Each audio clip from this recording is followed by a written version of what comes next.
Hello there. Once again, Santon from Antonio Bay. Thank you once again for stopping by the collection room. Today I'm taking a look at some Femforce comics again. Working my way from 1 to at least 100. It depends. I don't really have much after 100. It's very, very splotchy up to 200, but I'll do what I can. If you're into kind of obscure, kind of independent type titles, look back through my back catalog. You might find something you like. There's a lot of stuff back there that you've probably not heard of or probably haven't seen in a long time. Looks like our artist on this book is Dick Ayers, 1992. So Femforce is one of those titles that, you know, I always try to promote it. It doesn't get the credit it deserves. It was a really well put together book by some very talented people who are very dedicated to the notion, in my opinion, that if it's not broke, don't fix it. And so you've got all this classic appeal. You've got tremendous good girl art. You've got classic stories, classic looking character designs. It stays that way. If it's not broke, don't fix it, you know? Looks like we got Madame Mask, who is a perfect example of what I was talking about with a vintage design. Does this look like a 1992 design? I mean, other than like Carmen Sandiego, this is not something you would typically see your heroes running around in probably in 92. If you did, it would be like The Phantom or The Mask, or not The Mask, The Shadow, like the movie with Alec Baldwin, but it would be set in the 40s. This, not. This is set modern era. And it is a thing of wonder. And I always love pointing out there's lots of face punching in this book. Women punching each other in the face repeatedly. Or there's like a mule kick right there. To the face with the heels. Way, way harsh. Looks like Avengers getting it handed to him. Let's see here. Halt, base deceiver. This ruse has come to an end. Nice.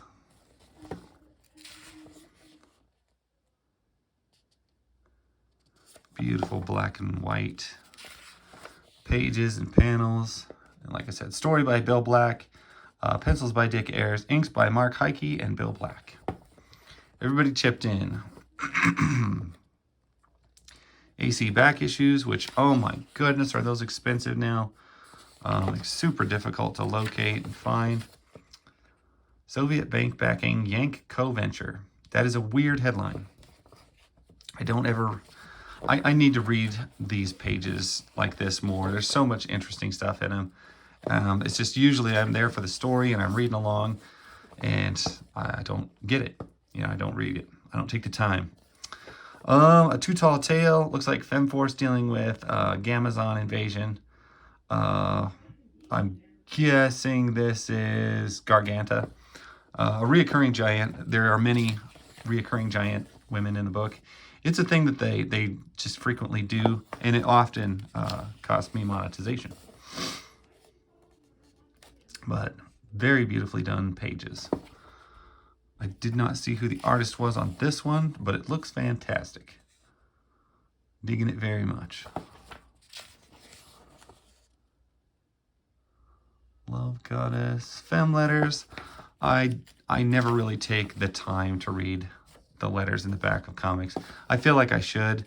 It can give you a lot of information about what was going on with the comic industry at the time and stuff like that. It's just, I don't know. Sometimes it's kind of nerdy to read other comic book, you know, fans who write in the stuff. Always dropping their top 10 list on everything. Femforce 46, The Ravages of Rad. Countdown to Victory.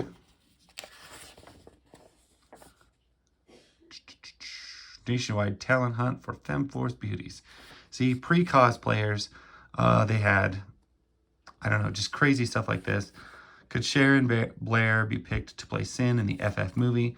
And I noticed there were some ads for the movie in the last issue. And that always, it's a little sad because I don't think they ever made a movie that was straight up Femforce. I know they made a lot of different characters into those kind of extremely low budget, campy movies, straight to video, you know, type things. And trust me, I love really low budget, cheesy, corny movies. I, as of yet, have not ever sat through an entire Femforce one. I know they have a lot of different characters and different stuff. I know they have like a Night Vale film and a Stormy Tempest film. I don't think they have a straight up Femforce title film though. And I still have a cold. And so that always makes me sad when you see like movie plans that fell through, or big plans for anything that fall through. It always makes me sad because I just feel like, man, you know, they advertised for this. Somebody had a goal, a dream, and it just didn't come to pass. And there you go. There's a spanking. See, vintage style. Vintage. When were you seeing people dressed as pirates getting spanked in 1992? Right here. That's where.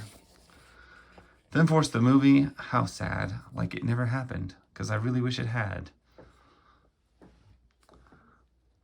I'll have to read all that because I'll bet you that's really interesting.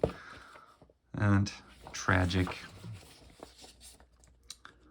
Part 2, we're back to using that weird lettering font that they use so often in Femforce comics. We're doing some back punch in there. Nationwide talent hunt. Yeah, how sad.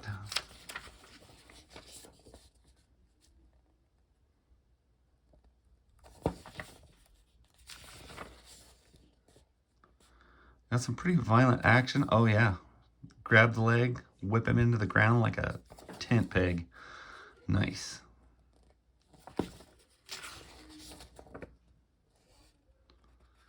AC alert. You asked for it. You got it. Femforce the movie model release.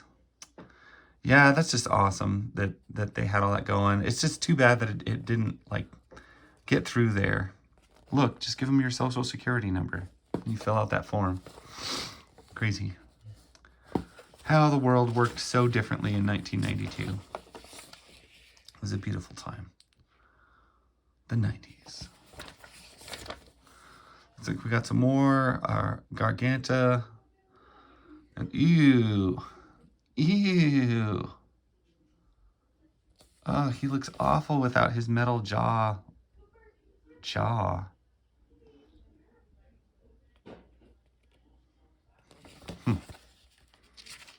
That's weird. See, Iron Jaw, like that's what he's supposed to look like. It's just weird. That is so weird. Get the man his jaw back. That is some strange little square panels. Lots of them. I would say it looks like a vintage comic panel, but I don't think it is. It's hard to say. I don't know how old Iron Jaw is as far as characters go. Oh, you got a cosplayer back in the day. Actually, they weren't cosplayers. They would have been like models back at the time. That it would have been like professional modeling jobs to get publicity for the books and stuff. Not technically cosplayers. It's what cosplayers do now, basically. Only they do it for free and or, you know, they're privately run businesses. Oof, pardon the cough. I'm dying, yeah. Anyway, good cold settled in. That's why I'm making comic videos. Looks like we switched artist. Who do we got here? Bill Black, artist and writer. I was gonna say, there's not a lot of difference, but you can tell subtle differences when people pop in and out.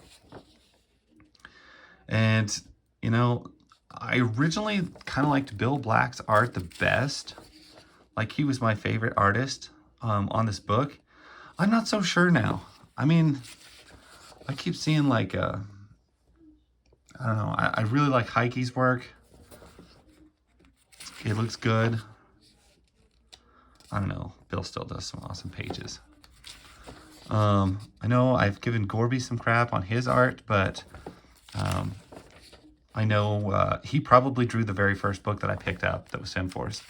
So I'm always, I don't know, I'm not going to be too turned off by that, obviously, because, I mean, it got me hooked on the book. His art's what got me on the book. So.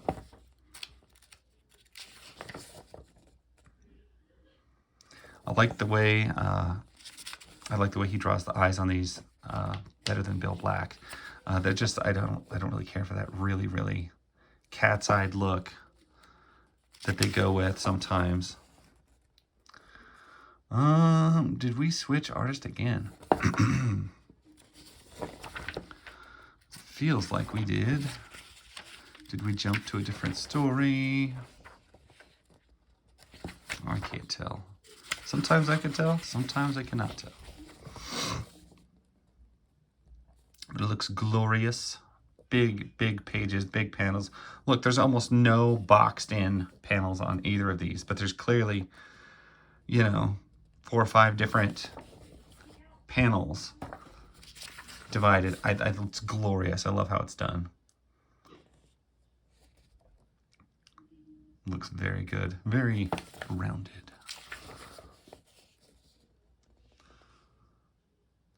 The AC update.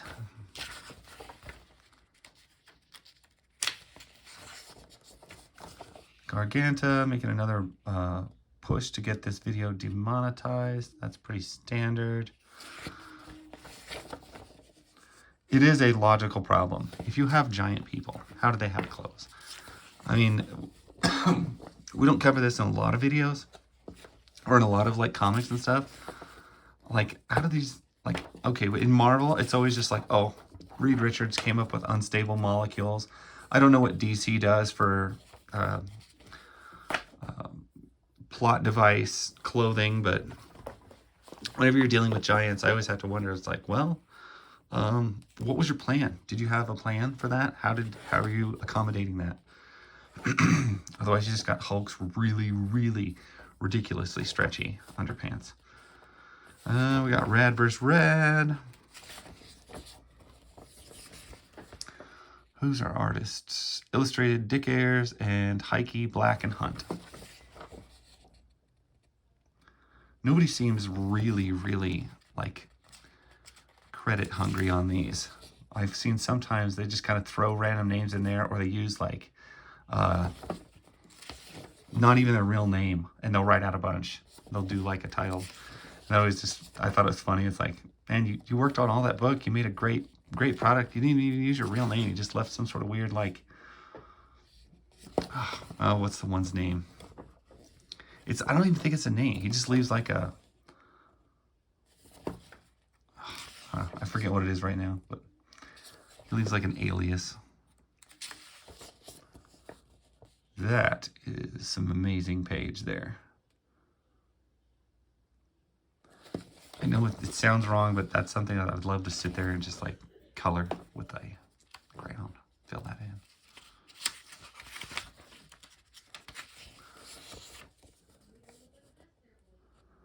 Looking very good, very good. Stardust of the Femforce, one of my favorites. I also used to have a terrible time.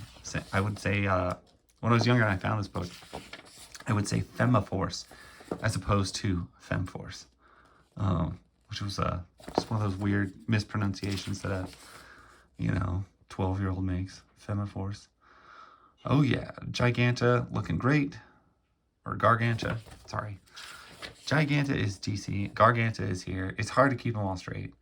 I wish I had a full-size, huge color wall banner of that. It would be awesome. Reoccurring giant women.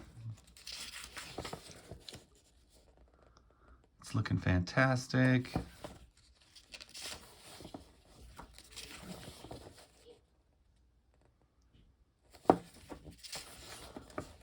Let's see, official Femforce. I wonder if like when the movie didn't really kick off, if they finally like let everybody know, like, oh, sorry, the movie fell through or something like that. Store appearances. And I don't know who that is. She does look like one of the members of the team. Anyway, that is issue 45 through 48. A glorious run of comics from a glorious series that I've worked very hard at collecting as many of as possible. Anyway, thank you so much for watching. I appreciate it. If you like it, give it a thumbs up. If not, give it 2. And that's all I got. I'll catch you guys later. Bye.